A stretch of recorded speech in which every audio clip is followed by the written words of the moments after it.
So we are back to panel number 16. It's the last panel of today. We still will discuss defending the topic number 2, defending against a possession-based team. And for that, we invited Jay Bhindi, Jeffrey Tipping, Boris Kubla, and to moderate the panel, we will have Kosmas Mouratidis. At the moment, we only have Jay. I believe that Boris is trying to get in, and also Jeffrey. So we will start a conversation with Kosmas and Jay while we try to figure out a way for them to get in. So Kosmas, hello again. Good afternoon. Jay. Hi, Jay. Hello. Hello, Jay. Can you hear us? Yeah. Okay, perfect. So Kosmas, I will try to introduce the other guys. In the meanwhile, try to have a conversation with Jay. Okay, see you in a bit, guys. Very good. Thank you. Jay, I think the audio and the video might be lagging a little bit, so I'll wait a couple of seconds before I respond to you in case we overlap with each other.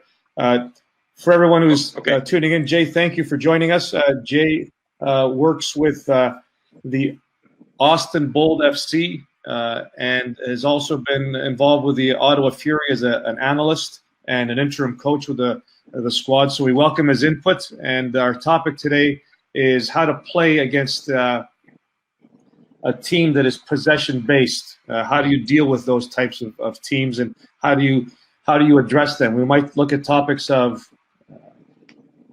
where on the field, look at how we train these players, look at some of the perspectives that Jay provides from a higher level environment, and I'll throw in a little bit of my insight, and with the hope that Jeff Tipping joins us and that Boris Kubla also joins us as we move forward. So, Jay, to you first and foremost, what do you think some of the most important items are that a coach would need to address when they are preparing a team to play against a team that is possession-based?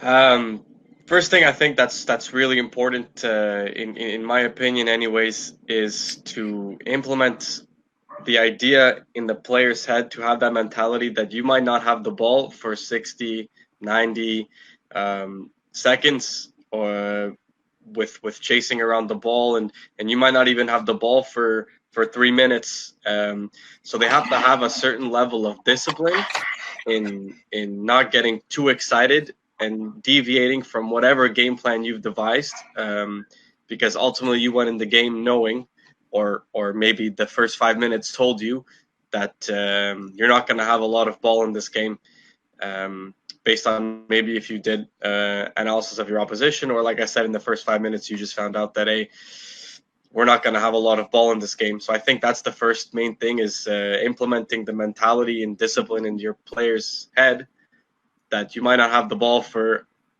X amount of period of times throughout the game.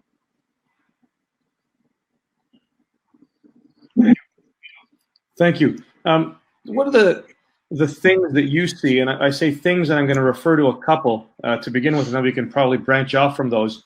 What are the technical and the tactical ideas you want to imprint, get your players to understand when you're coaching them, outside of what you said about being patient, which is a good decision-making tool that they need to have. They have to be fluid and flexible in their understanding of the game. But what are the things that you would use with your team, for example, with the Austin team, the Austin Bold team? What would you say to your team you're playing against a squad that's particularly well-oriented around the ball? They possess the ball very well.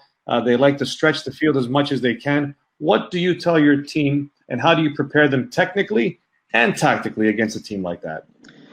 I think first and foremost, you and your players have to have fluidity without having the ball, meaning you can at some point make your block, or you as an individual inside your block, static. I feel that you need to be always moving, always closing down the lines. I say this a lot in my sessions, that as the ball travels, we need to travel, because every time the ball moves, the lines change. So I think moving your feet is very important in terms of closing the lines in between, the lines in front and the lines in behind.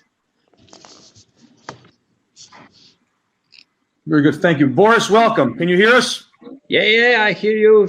Very good. Now it's okay. There was some problem with the computer, but by cell phone, now it's okay.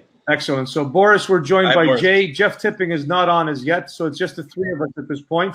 And the question I asked initially, and the second question revolved around what kind of technical and tactical items are you teaching to your players in preparing to play against a possession-based team? And we used Jay's example of what he had working with the Austin Bold team. And I'll pass the question on to you as well, Boris. What kind of training implements would you use when trying to work with a team, knowing that you're playing against a team that has high levels of possession? You have to figure out how to defend against them.